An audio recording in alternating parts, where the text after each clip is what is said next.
Break मतुन तराम लोकसरी सौखट पे India में on बद मणिपुर याउदब यारोय एमपी सना जाउबा हुजि मखा ताब पाउ पिजरी सौखट पे मपांकन बे इंडिया में ओएन बद मणिपुर याउदब यारोय हायने एमपी लेसेम सना जाउबन फुंदोखरे वाफम असि ngasi Bishnupur gi kiya maning sing sanglenda Iron Man of India haina khangnariba Sardar Vallabhbhai Patel gi chama yankai suba mapo kumon ga mari lainana pangthokhiba thoramda athoiba mithunglen oina saruk yakhibada mahana phungdokhibani mahana makhata na haikibada Manipur sakhot tana India sakhole haiba yaroi leibak sida amadi state sida leiriba miyoi sing civic sense Unity amadi national building gi wakhalon senduna thabak oina pangthokna bo hona minaba mathau tai haugalakliba naha singna ireipa iramdan nungsi haiba chinda khak haibana yaroi sakhot pa leiba ama purakna bo hona bada aikoi punna thabak tawminaba sangi aikoi masen yengsinnabagi mahutta amana amabu mateng pangna duna mapang kanba sakhot pa leiba ama uhelasi haiki thauram sida MP sana jawbana lusingduna atma nirbhar bhar ki wasak minabaga loinana किया मनिंग संगलेन की unity मार्च rally अमा लमथा की rally असी तिदिम लंबी तारकलगा बिष्णुपुर कचेन फावरगा तिदि डीसी लमखाई दगी मयाई ममाई लेरगा थौरम पांगथोफम असिदा मिथुंगफम ओइखी सरदार एड्रेट 150 पदयात्रा यूनिटी मार्च लिसिंग कुनगमंगा बिष्णुपुर डिस्ट्रिक्ट मणिपुर की ऑर्गेनाइजिंग कमिटी न सिंधुना पांगथोखिबा थौरम सिदा डिस्ट्रिक्ट असि की डिप्यूटी कमिश्नर पूजा एलांगबम मेरायुबा भारत मणिपुर की state director L Marji Kumar unity march की डिस्ट्रिक्ट नॉमिनी एनजी शोभाना अमसुंग आइस इबु यामना अथोय मिथुंगलेन सिंह ओइना सरुक याखी ओइनाम की थंबाल मरी कॉलेज के principal professor doctor Khuraijam Mohana थौरंग मरी लेनबा सरदार वल्लभभाई पटेल अपुनबा इंडिया अमा सागनबा लौखिबा थौदांग अमदी माकी पुंसी वारी लिदुना सरुक याखिबा मियामगी पुनिंग चिंगसिनखी मणिपुरी लोन बो आसामगी मफम कयादा एसोसिएट ऑफिशियल लैंग्वेज होइना सखंखिबदा थागतपा फुंगदोनरखरे Assam official language amendment act लिसिंग कुनगा मरिगी मखादा स्टेट असigi manungda leiba kasar karimganj harakandi amadi hojai Manipuri लोन बु एसोसिएट ऑफिशियल लैंग्वेज ओइना सखंगले हाइना आसाम लेंगाना लौखिबा फिरेब अदुगी दम तोंगान तोंगान माइकेदगी चीफ मिनिस्टर हेमंत बिस्वाना लुसिंगबा आसाम लेंगाक पु थागतपा फुंगदोनरली मियामगी थागत वाइदा आसाम लेंगाना लौखिबा पुवारी लेहौरगदबा फिरेब असिना आसाम की तोंगान तोंगान मफमदा लेरिबा मणिपुरी मरुओइना मैतै कम्युनिटी की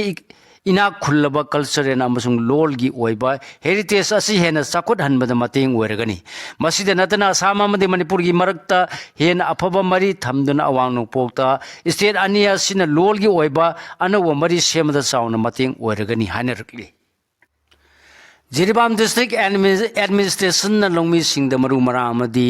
यूरिया न सिंग हार यंथोखरे जिरीबाम डिस्ट्रिक्ट की लोमी सिंग लेंगा की तोंगान तोंगान बा स्कीम सिंग की खुदोंग चाबा फंगनबा अमसुंग मतेंग पांगनबगी खोंथांग लौखतुना लाकपगी सरुक अमा ओइना ngasi जिरीबाम डिस्ट्रिक्ट एडमिनिस्ट्रेशन ना डिस्ट्रिक्ट असि लोमी सिंगदा रबी सीजन की मरु मरांग सिंग अमदि यूरिया न सिंगबा हार के यंथोखरे हायरी माइग्रेटरी उचेक सिंग पाइ खिद्रिबा फावबा इयरगन डिपोजिट तौनबा खंगलखरे होजि मखाता पाउ पिजरी नोने की एडिशनल डिस्ट्रिक्ट मजिस्ट्रेट स्ट्रिप खापुदांग थोप चेरोल मन नोने डिस्ट्रिक्ट मतम की मतुंग पायरक्पा माइग्रेटरी उचेक सिंग असिना मफम असिदगी पाइखिद्रिबा फावबा मरी लेनबा विलेज अथॉरिटीज सिंगना मियंग चंगदुना इयरगन सिंग मखोगी कस्टडीदा डिपोजिट तौदुना थमनबा खंगनखरे चेरोल अदुदा एडिशनल मजिस्ट्रेट ना हाई अमूर फाल्कन चिंबा तांगलबा माइग्रेटरी उसे सिंग असि फाबा नत्रगा हालंबदा वाइल्ड लाइफ प्रोटेक्शन एक्ट लिसिंग समापन हुंबुद्रागा निथोगी सेक्शन यांखै अमसुंग यांखै माथोगी मखादा चैराक पीबा याय था सिगी तरुकदा डिविजनल फॉरेस्ट ऑफिसर न चिरोल थोक्तुना नोने डिस्ट्रिक्ट माइग्रेटरी उचेक सिंग असि बुहारप थिंगनबा खुंजा सिंगदा लेबा एयरगन सिंग सरेंडर तौनबा खंगन खिब लेकरे असिगुंबा माइग्रेटरी उचेक सिंग हारपगी थवंग असि येंगसिनबगी दम मरी लेनबा विलेज अथॉरिटीज सिंगना एयरगन सिंग अदु लौसिनदुना मखोगी कस्टडीदा डिपोजिट तौदुना माइग्रेटरी उचेक सिंग असि पाइखिद्रिबा फावबा नत्रगा थासिगी कुंथ्रा फावबा थंगबदबनी हायरी बिहार असेंबली की अनिसुब फेज की मिखल कंस्टिट्यूंसी चाम कुनगनी थोद पांथोलगनी बिहार असेंबली की अनिसुब फेज की मिकल हयंग डिस्ट्रिक्ट कुन की कंस्टिट्यूएंसी चामा कुनगनी थोद पांथोलगनी रूलिंग पारिबा एनडीए अमदी ओपोजिशन ओरिबा मागदबन धन्ना था सिगी तरुकता पांथोकिबा अहानबा फेज की मिकल चौरांग मानब भोट मसिंग फलंगनी हाइना थाजन खरबा मतुंग हयंग पांथोकदोरिबा अनिसुब फेज की मिकल सिना बिहार दा करम लेंगा लाकनी हाइबदु लेपदोरी था सिगी तरुकता पांथोकिबा अहानबा फेज की मिकल दा भोटर चादा हुंफु मरी रोम थोरक्तुना भोट थादकी हयंगसु भोटर सिंगना थोरक्तुना भोट थादबगी सांग ममांगी मिकल दगी हेना वांगबा याय थाजनरी मथंग चाही की फेब्रुआरी थादगी असम की येलोमी सिंगदा फया आम की लाइसेंस पीरगनी सीएम हिमंत बिस्वा मथंग चाही फेब्रुआरी थादगी असम की मनुंग हंजिनबा अमसुंग सोथौरबा मफम सिंगदा लेरिबा येलोमी सिंगदा अहानबा बेस की ओइना फया आम की लाइसेंस पीरगनी हाइना चीफ मिनिस्टर हिमंत बिस्वान लाउथोक्रे मांगना फोंदोखिबदा असम लेंगाना येलोमी सिंगदा खुलाई की लाइसेंस पीनबा खोंथांग लौखलकपसिना ध्रुबी मोरिगांव बारपेटा नागांव अमदी साउथ सलमारा मनसार नचिंबा मनुंग हंजिनबा अमसुंग सोथहौरबा मफम सिंगदा लेरिबा येलोमी सिंगदा सिक्योरिटी की ओइबा पांगल अमा पीबा ngamlagani हाइकी जम्मू अमसुंग कश्मीर पुलिस ने टेररिस्ट सिंगी थौरांग माई पाहनखिद्रे पोखाइबा याबा पोलम केजी 2,500 फागतख्रे जम्मू एंड कश्मीर पुलिस ने तोंगान मफमदा ऑपरेशन चथदुना जाइन ई मोहम्मद JEM अमदी अल्सार गजवान उल हिंदी हिंद AGU हाइस आउटफिट की इंटर स्टेट मिलिटेंट मॉड्यूल थुगाई खिबगलोनेना डॉक्टर अनी यावना मियोय तरेट फारे हारी फारे मियोय सिंग अदुदगी पुखाइबा याबा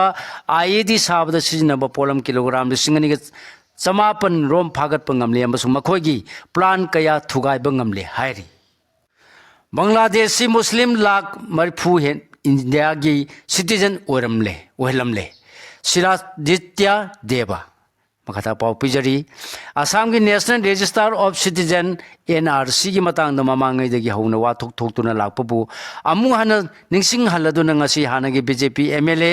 सिलादित्य देवना असम की वोटर लिस्ट मपान लमदगी चंगसिलप मियोय कया हापसिले अमसुंग फॉरेनर सिंगबु इंडिया की सिटीजन ओहलमले हाइना फोंदोखरे सिलिदित्या देवना हाई असम की वोटर लिस्ट असुकी मतिक लाले बांग्लादेशी मुस्लिम लाख मरफू रोमबू इंडिया की सिटीजन ओहेंदुना वोटर लिस्ट हापसिलमले हाइरिबा मियोसिंग असि असम की NRC न सुमसक खंदोकपा नलमद्रे हाइरि लोसिलपदक सानबगी Pao Pratap memorial football tournament CI college western college अमसुंग कक्सिंग खुनु कॉलेज माई पाखरे होजि मखा ताबा पाव पिजरी पोलिस्टा कॉलेज हियांगलम न युम्बु ओइदुना चथरिबा Ekpam Pratap Singh memorial Manipur university inter college football tournament 2025 की क्वार्टर फाइनल की दमक लाइन अप तौब लोइख्रे Manipur university sports committee Kanchipur की मियंग मखादा तोंगान टीम 15 सरुक यारगा league cum knock out basis ता कैरेक्टर लेबा SWC ग्राउंड चथरिबा टूर्नामेंट असगी ngasi सानखिबा प्री क्वार्टर फाइनल मैच सिंगदा CI कॉलेज वेस्टर्न कॉलेज अमदी कक्सिंग खुनो कॉलेज माई पाक्तुना quarter final चंगबंगमख्रे हाइरे सिगलोनेना लोजरे ngasi फोंगबा हुएला pav pav से दगी खुमजिन जब मरुओ पाउसिंग ख्वाइ पुनंगपु अमुका हन्ना खुरुमजरी।